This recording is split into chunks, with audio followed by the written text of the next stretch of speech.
You're a woman at 1888 in London, England, who also happens to be a sex worker. One night, as you're walking, you suddenly feel a presence behind you. So look back, then bam, you're now in heaven.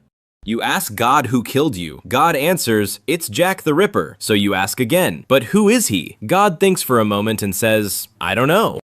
So who is really Jack the Ripper? Well, there are three most linked to him, but let's start with the least linked, which would be Montague John Duritt, an English barrister and educator who came from an upper middle class English background. The only reason he was suspected was because of the suspicion of Melville McNaughton, who reasoned out that Duritt committed suicide after the last murder. Sounds kinda pathetic, right?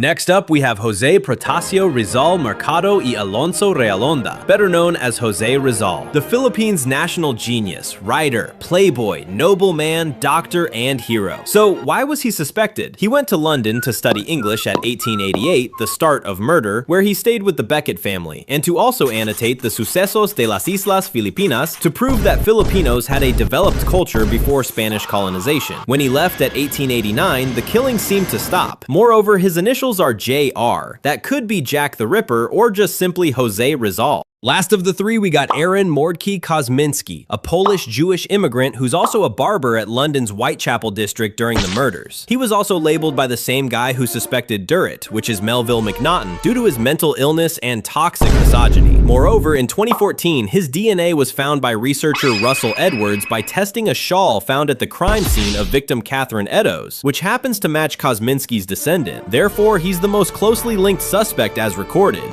However, there's still no historically proven Jack the Ripper. His identity remains anonymous even after decades had passed, which makes him a very infamous individual.